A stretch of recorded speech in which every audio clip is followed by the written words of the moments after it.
کہ جمعے کی نماز کیوں فرض ہوئی اور خطبہ کیوں ضروری ہے؟ دیکھیں، جو اس طرح کے احکامات ہوتے ہیں، اس طرح کے جو مسائل فرضیت اور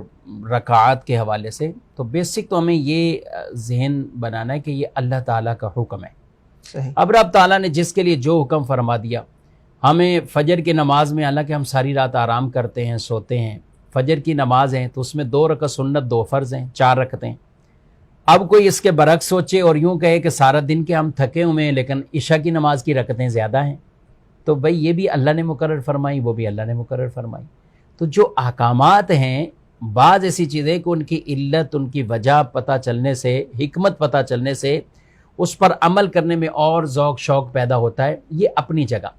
مگر بنیادی بات یہ سمجھ لینی چاہیے کہ کسی چیز کی حکمت سمجھ میں آئے یا نہ آئے، حکمت بیان کی ہوئی ہو یا نہ بیان کی ہوئی ہو، ہمیں بہر صورت ان پر عمل کرنا ہے، اور یہ سمجھ کر کہ یہ اللہ اور اس کے رسول صلی اللہ علیہ وسلم کا حکم ہے، ہم اس پر عمل کریں گے۔ کئی ایسی چیزیں کہ جن کی حکمت اس وقت تھی، اب نہیں ہے، لیکن حکم یہ ہے کہ اب بھی آپ نے ایسا کرنا ہے۔ آپ عمرے کے لیے جب آپ احرام پہنتے ہیں تو آپ طواف کرتے ہیں تو آپ اپنے کندھے کو آپ برہنہ کرتے ہیں، یعنی وہ طواف والی چادر آپ نکال لیتے ہیں اور کندھے کو آپ برہنہ کرتے ہیں۔ تو اب بظاہر اس کی وہ حکمت نہیں رہی جو اس وقت تھی، لیکن اب بھی یہی حکم ہے۔ صفا مروہ پر کوئی پانی کو تلاش کرنے کے لیے نہیں دوڑ رہا ہوتا،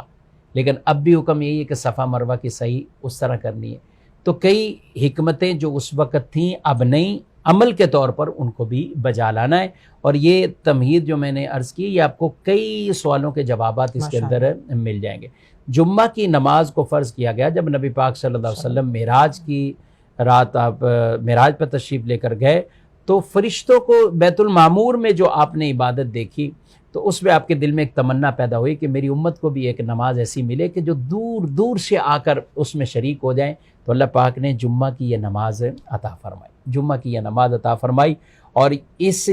جمعے کی نماز کے اندر جامعیت ہے، امت کا اتحاد ہے، امت کا ایک اجماع ہے، یعنی جمع ہوتی ہے، امت دور دور سے سفر کر کے آتی ہے۔ تو اس لیے یہ ایک نماز ایسی اللہ پاک نے عطا فرمائی ہے، اور چونکہ لوگوں کا مجمع ہوتا ہے اس لیے ساتھ اس کا خطبہ بھی ہے کہ رسول اللہ صلی اللہ علیہ وسلم نے ہمیشہ اس کا خطبہ ارشاد فرمایا، اور خطبے کا احکامات بھی قرآن پاک کے اندر سورہ جمعہ کے اندر موجود ہیں۔ تو اس لیے وہ اسی طرح جمعے کا خطبہ ہم بھی بعینی ویسے ہی عربی زبان میں پڑھتے ہیں، اگرچہ ہمارے